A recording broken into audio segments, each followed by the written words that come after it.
and welcome back to Afterglow episode 78, where today we'll be going over Jet Moto 2 for the original PlayStation 1. Just a caveat here, I am going over the greatest hits version, which is almost like a version 1.1 for Jet Moto 2, because they made a few minor alterations to the game. One big alteration is that there's fewer people on the track, which allows the game to run at 30 frames per second. And I believe this version also had all of the tracks from Jet Moto 1 as an unlockable.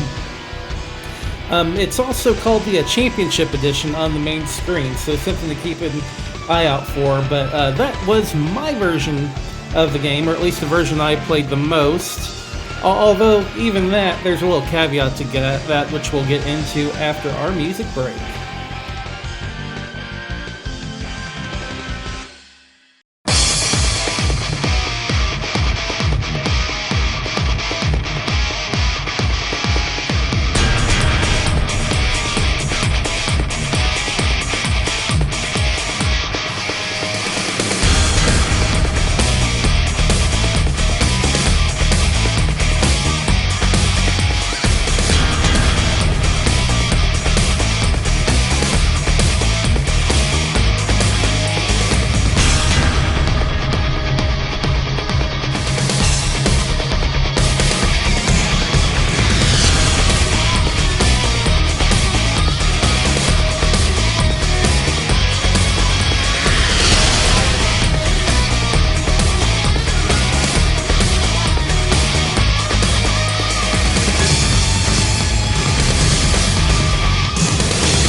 Welcome back.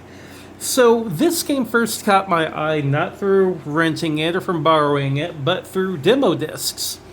I had a PlayStation, and I got most of my game information through the official PlayStation magazine, as well as its monthly demo disc. And one of those demo discs was a demo for Jet Moto 2. It had a jungle stage on it, which I'll play the music from that track for the show's last music track.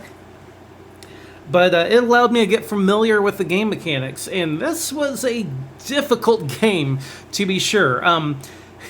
It's called Jet Moto, but you're on what looks like a jet with like an anti-grav system. There's no wheels on it. And if I remember right in an interview, they said they've actually made the game this way because they could make the game run faster if it wasn't an actual motorcycle, but a jet. And it also adds to the kind of futuristic look. There is a turbo button. You do have a limited turbo boost, as well as a grapple mechanic. In certain areas of the map, you'll see these purple areas. Pink, purple, somewhere in that color. But you hit that grapple button, and you will shoot out this like tractor beam to grip it. And it is very important for those tight turns that you will be required to make in this game. But I played this demo a ton, which helped quite a bit to learn the mechanics of the game, because Jet Moto 2 is not an easy racing game. It is incredibly difficult. Like, the first few times I played the demo, I came in dead last. It was ridiculous. I eventually got to the point to where I could get first, but even then it was tricky. Well, I never got a copy of the game as a kid, but an uncle did. So I got to play it a lot over there, and this game was a wild ride, so to speak. For those who don't get it, Wild Ride is the name of one of the racers in the game, so hee hee ha ha, funny funny dad joke. But it really got me into the game, and he got the Greatest Hits Championship Edition I talked about in the intro, so you could unlock all of the tracks from Jet Moto 1, which is such a cool feature, because I don't feel like I gotta go back and buy Jet Moto 1, because I've got all the tracks from it. So, sweet deal there. But yeah, it was an incredibly difficult game.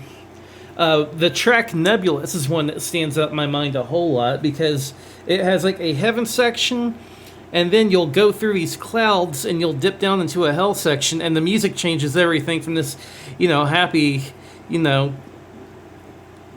I don't even know how to describe it, just happy music to this, hard hitting heavy metal stuff whenever you go to the hell section.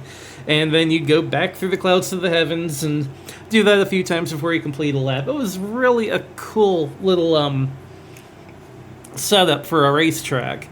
There's also a roller coaster you can race on, and that is as frenetic as what you could think. That's one of those courses I remember the grapple coming into play a whole lot, because you could shoot up the ramp, but if you didn't grapple at the right time, you would just shoot yourself right off the track. And that would happen a lot with the Nebulous track as well if you weren't careful. So you had to make a dubious usage of that grapple in order to stay on the track. But yeah, the game was an absolute blast, especially if you had a friend you were playing with. Just an absolute blast, but dear God, was it difficult. But one other thing that stands out to me about this game quite a bit is that it was one of the first games to really push Mountain Dew really, really hard as a sponsorship. And now Mountain Dew is known as like the gamer's drink, just like Doritos is known as the gamer's snack. It's really stereotypical in a way. But back then that stereotype didn't exist, but this game had Mountain Dew plastered all over it. Like one of the racers in the game had a Mountain Dew sponsorship.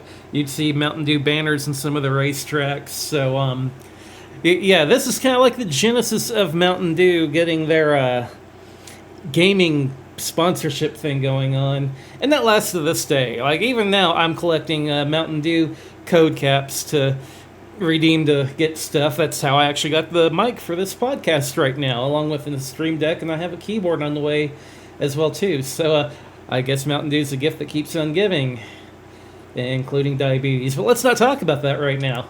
Like I said, very hard game. I could really only make progress in lower difficulties, and if I tried to crank it up, I would get stomped.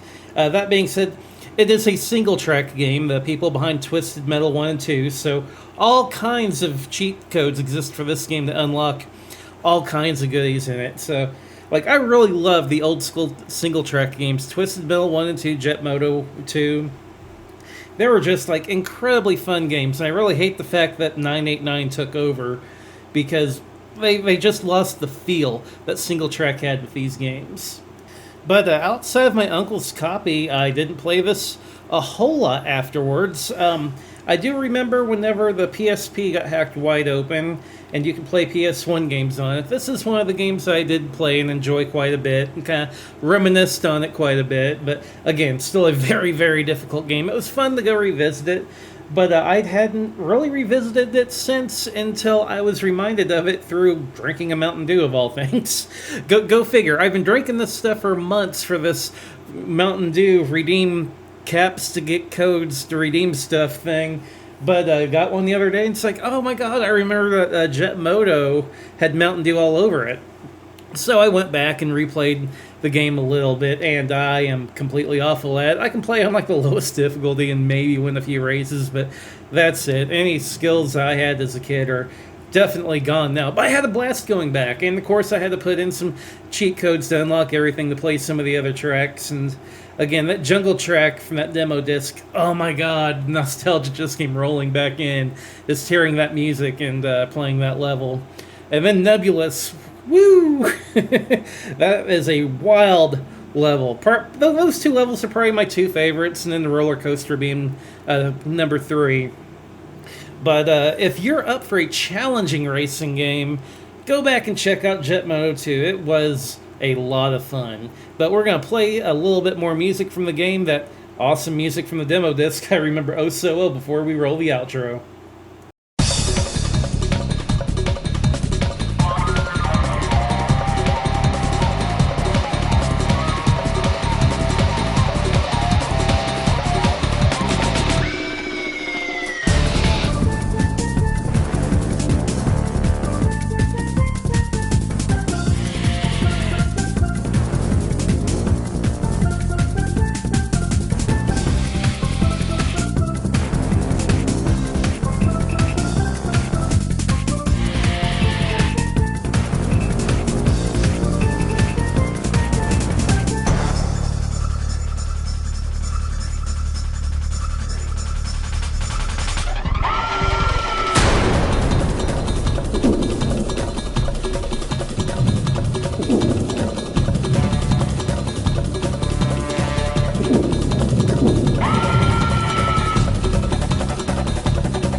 this! You're killing me out here! Jet Moto 2. More tracks, more control, more speed.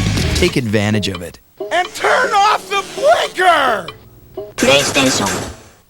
I had to go ahead and throw in that Jet Moto 2 commercial. I don't necessarily remember seeing the commercial for it, but I did find it on YouTube. Figured I'd throw that into this episode as well so we could all listen to it. But as always, thank you for listening to another episode of Afterglow. If you're interested in more podcast goodness, be sure to check out the show notes below. There is a link tree for myself down there where you can check out the Discord, the Patreon, a small merch store, and a few other links. If you're listening to other podcasts to listen to, be sure to check out Secret Levels, the Lost and Gone podcast, as well as Retro Gaming Roundup. I can't recommend enough. Also, if you enjoy what you're listening to right now, be sure to give a rating down below.